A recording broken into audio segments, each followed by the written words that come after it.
Cordial saludo.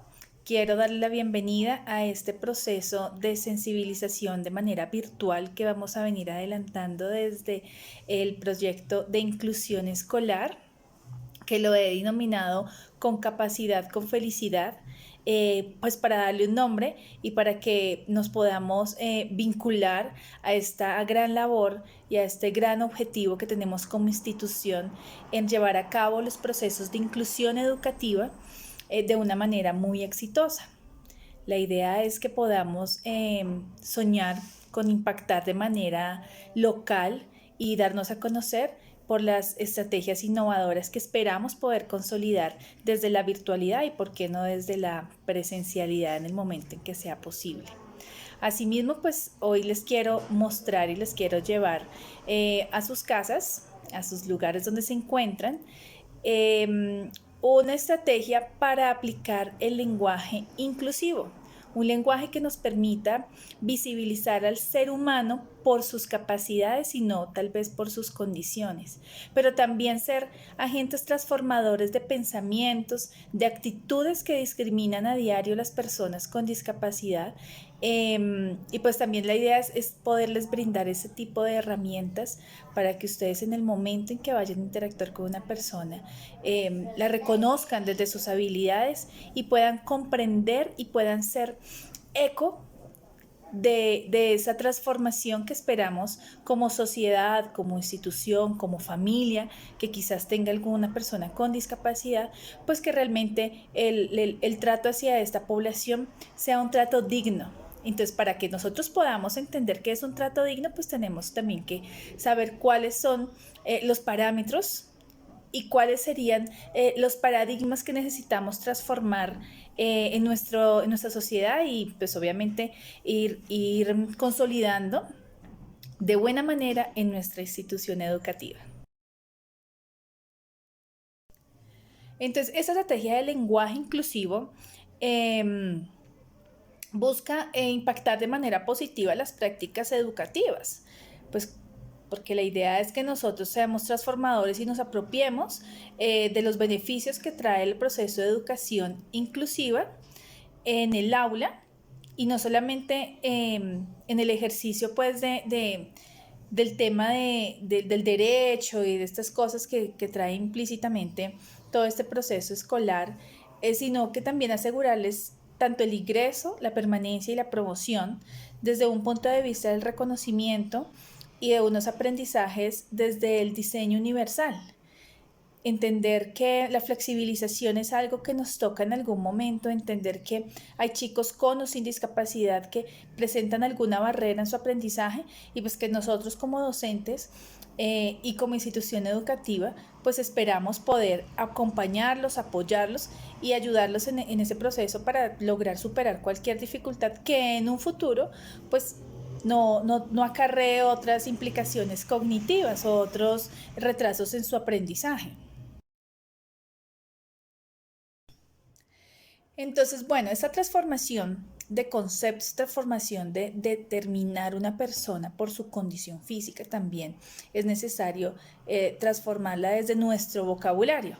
Entonces, hoy en día, las personas que antes se denominaban personas especiales, minusválidos, discapacitados, lisiados, hoy en día tienen su propia denominación que les llaman personas con discapacidad. Asimismo, las personas con discapacidad física, visual, auditiva, cognitiva y psicosocial también tuvieron en algún momento una forma de ser vistos y de ser nombrados. Entonces, por ejemplo, la persona con discapacidad física, que es normalmente, digamos, la que está catalogada en silla de ruedas, un aditamento, tiene una prótesis, tiene un TIC. Entonces, esa persona con discapacidad física, antes nosotros podíamos haber escuchado que era el inválido, el tullido, el mocho. Igual la discapacidad visual, antes se les decía invidentes, cortos de vista o cieguitos. Ese tipo de denominaciones a las personas pues son bastante discriminatorias y las excluyen. De una vez están hablando de que realmente no pueden hacer algo. Pues sucede que hay personas con discapacidad visual que tienen residuo visual, le llaman. Quiere decir que son personas que con ayuda de unas gafas, con una tecnología especial, logran ver un poco mejor. Hay personas que solamente tienen la discapacidad visual en la noche, porque no, la noche sus ojos no logran hacer como la diferenciación y no pueden manejar, tienen restricciones para hacer ciertas actividades en la noche. Lo mismo la parte de la auditiva, se les decía es que sordomudos. Da la casualidad que los sordos, las personas sordas, las personas con discapacidad auditiva, no necesariamente son mudos. Su aparato fonoarticulador no tiene ninguna alteración. La discapacidad auditiva se da por pérdida de la capacidad de escuchar, alguna lesión en su canal auditivo. Entonces, por ejemplo, nosotros podemos estar acá en nuestra casa y puede haber una detonación de una bomba, un ruido muy fuerte, y esas ondas pueden dañar nuestro tímpano. Nos podemos quedar con baja audición. Entonces se llama hipoacusia. Solución, un audífono. Entonces, no todas las personas que se les diga que tienen discapacidad auditiva quiere decir que no escuchan absolutamente nada. Y ya por último está la discapacidad psicosocial, que es la persona que nosotros anteriormente podíamos estar denominando como demente, el loco, el maníaco, la señora ya que va a la plaza del mercado y se pone muy agresiva, o la señora que de pronto en el semáforo no la ve, que está haciendo como se está desnudando, bueno, ese tipo de comportamientos. Estos ya son, normalmente no se ven en el aula, porque pues necesitan un trabajo terapéutico especial. Se pueden distinguir desde la primera infancia, de pronto cuando veamos ciertos comportamientos y hay, digamos que en esa gama hay muchísimas manifestaciones. Entonces digamos que ese tipo de población casi nunca se ve en el aula. Nos encontramos más que todo con personas con discapacidad cognitiva. Más adelante les vamos a hacer como un breve resumen que también se lo voy a compartir a ustedes. Bueno, y el término de discapacidad, según en el año 2005, por la Convención Internacional de Eliminación de todas formas de discriminación para las personas con discapacidad, plantean que es una deficiencia física, mental o sensorial y que puede ser permanente o temporal. En ese orden de ideas, pues no estamos exentos de tener algún accidente y quizás con terapia podamos salir adelante. O hay personas que adquieren una discapacidad, entonces es la persona que de pronto en el trabajo, manejando alguna maquinaria, le cayó algo en el ojo, una esquirla, una sustancia química, perdió la visión. Perder la visión por un solo ojo también es discapacidad visual. Y limita la capacidad de ejercer una o más actividades esenciales en la vida. Entonces, por ejemplo, hay personas que están con discapacidad física, tienen que movilizarse de una silla de ruedas, pero sucede que la silla de ruedas pues le impide de pronto entrar a algunos baños, le impide subir a algunas escaleras en sectores donde no hay accesibilidad, transporte. Entonces serían una u otras actividades. De pronto, si la persona tiene movilidad en tren superior, podría hacer movilizaciones por él mismo, como ir al baño, pero siempre va a necesitar de ayuda. Y que puede ser causada o agravada por el entorno económico y social. No es de desconocimiento que los chicos de nuestro colegio hacen parte de un entorno vulnerable, de un entorno donde a veces se ven las carencias económicas, y pues esto a veces también nos dificulta el acceso a terapias, el acceso a toda la parte de valoración integral. Por lo tanto, nosotros como institución también tenemos que movilizarnos frente a las orientaciones que se le puedan dar a las familias para hacer valer los derechos de las personas con alguna discapacidad. Y social, pues definitivamente hace parte de todo este ejercicio de eliminación de barreras actitudinales en el manejo de un lenguaje más inclusivo. Cuando nosotros comprendemos la discapacidad desde un punto donde el acceso a las oportunidades debe ser igual a una persona que no la tiene, nos abre un poco más la posibilidad de entender y de luchar en pro de este tipo de población. Ahora pues miraremos las categorías de discapacidad. Son 7.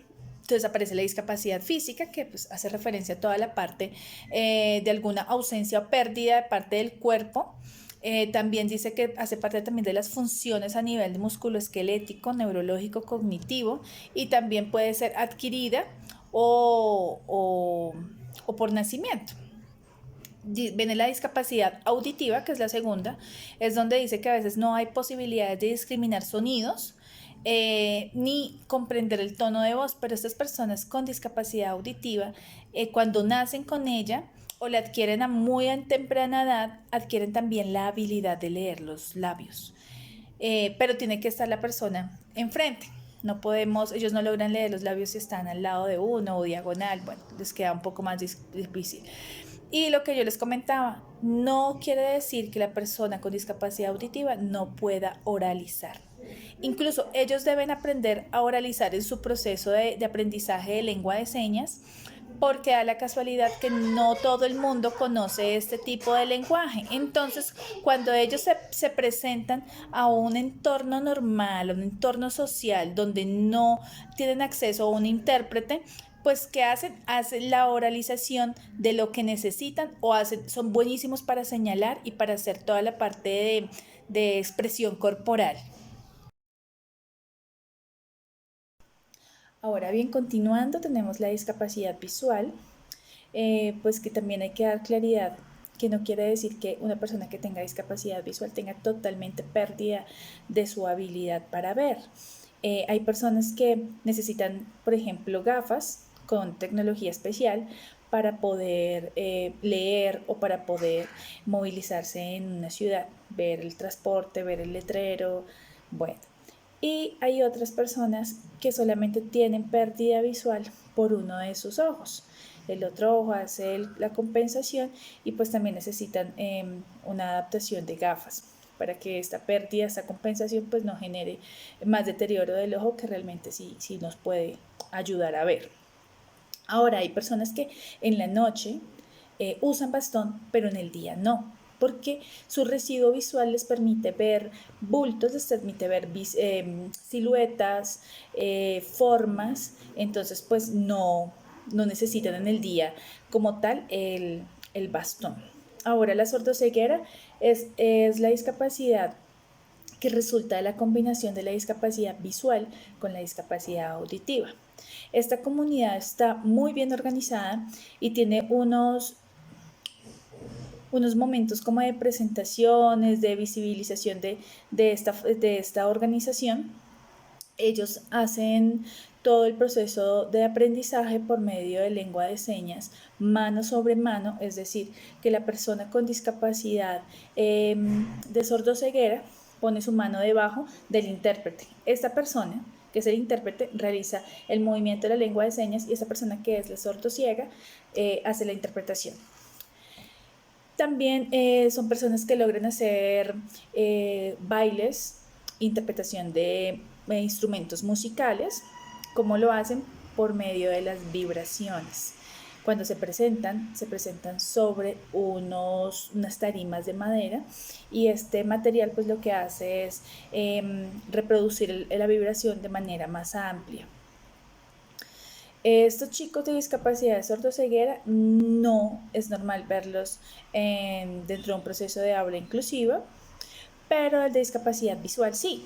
Entonces podremos en algún momento quizás tener un chico con ceguera y el elemento, digamos, principal para garantizar ese proceso de inclusión es pues obviamente un acceso tecnológico que nos lo brinda una impresora de tipo braille.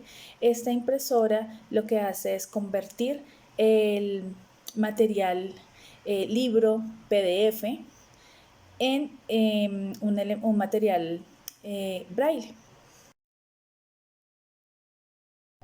La discapacidad intelectual es la que normalmente nos encontramos en el aula.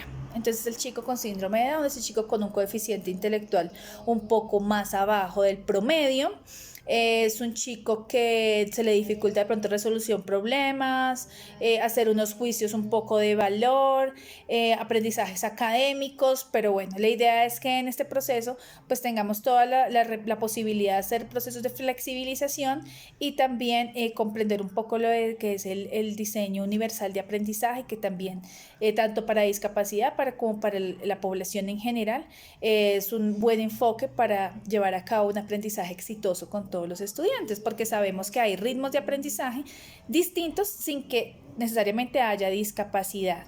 También está la discapacidad psicosocial, que pues era la que decíamos que muy raro que esté en un aula. Y pues son chicos que normalmente necesitan algún proceso de medicación o personas que necesitan algún proceso de terapia un poco más desde psiquiatría. Y por último, podemos encontrar la discapacidad múltiple, que quiere decir que es que en una persona se presenten dos o tres o más discapacidades. Entonces, a término personal, conocí chicos que eran autistas, ciegos y tenían algún trastorno comportamental, algo psiquiátrico.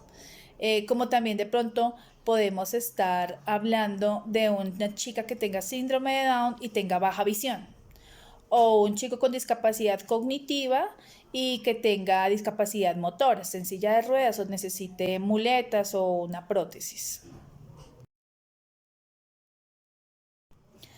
Bueno, escogí esta imagen por Infancias Libres de Etiquetas porque necesariamente yo considero que la educación debe ir más allá de impartir cualquier conocimiento, cualquier materia, cualquier saber, y debe también llevar a transformar sociedad. Nosotros como docentes muchas veces somos como el punto de referencia de los niños, somos incluso a veces como que no, es que hay muchos niños que dicen yo quiero ser profe porque es que yo quiero ser como tú. Esa responsabilidad que nosotros tenemos de mostrar lo que debería estar bien hecho, de mostrar, no, de mostrarnos como una imagen a seguir, nos implica tener que hacer también una transformación y una vinculación a los procesos de inclusión y de no discriminación. En ese orden de ideas, los más pequeños, después de ver a un docente que está empoderado, que dice, sí, tú eres de piel negra y el otro es de piel blanca y el otro niño no tiene pigmento en su cabello y el siguiente niño tiene, en vez de 5 dedos, tiene 6 dedos y el otro niño no, definitivamente él nació sin una oreja, bueno, etcétera. Todo ese tipo de situaciones que podemos estarnos encontrando en el aula deben ser tomadas de manera muy normal, de manera muy natural. Si bien es cierto, el término de lo normal, el término del raro, el término de es que este sí puede y este no puede, todo eso está reevaluado y está reevaluado desde el término en donde la diversidad y la diferencia que hace el uno del otro enriquece los aprendizajes. Ahora bien, cuando nosotros tenemos un chico con discapacidad en el aula, pero tenemos una chica o otro chico que es demasiado extrovertido, pues ¿por qué no generar una estrategia con este chico que es demasiado extrovertido, que nada le da pena, que es muy sociable y vincular un proceso de socialización con el chico que de pronto no siente que no encaja, que de pronto siente que le da pena? Digamos que hay miles de formas y miles de estrategias para lograr que estas barreras de tipo actitudinal que las encontramos a diario, pues logremos superarlas dentro del aula. Si bien es cierto, ahora estamos dentro de la virtualidad, también es necesario abrir los espacios, ya sea con apoyo, orientación, yo también me incluyo ahí, en donde podamos hacer este proceso de aprendizaje, este proceso de sensibilización con los más pequeños. Los más pequeños comprenden esto de una manera maravillosa. Ellos no ven la diferencia entre si el chico ve o no ve, a veces dentro de su misma inocencia preguntan cosas como que uno no sabe ni cómo responderlos, pues a eso es que tenemos que estar preparados, para eso tenemos que estar preparados y para estar preparados a eso pues también tenemos nosotros que también cambiar ciertas formas de pensar frente a la discapacidad. Por último me queda pues agradecerles a cada uno de ustedes, queridos docentes, eh, a ser parte de este proceso. Sabemos que este proceso de la inclusión es un proceso largo, es un proceso que para muchos de pronto asusta, es un proceso que si nosotros nos ponemos a pensar en si funciona o no funciona sin haberlo intentado, pues creería que no estaríamos haciendo el ejercicio de pronto de darnos la pelea, ¿no? Además de soñar y de mirar la posibilidad dentro de nuestra aula, bueno, ¿y qué me invento? ¿Y cómo hago? La innovación debería ser una de nuestras partes más importantes dentro del proceso de enseñanza. Les agradezco muchísimo y bueno, cualquier cosa, ya saben, cuentan conmigo para todo el proceso de sensibilización y de apoyo a los procesos de inclusión. Que estén muy bien.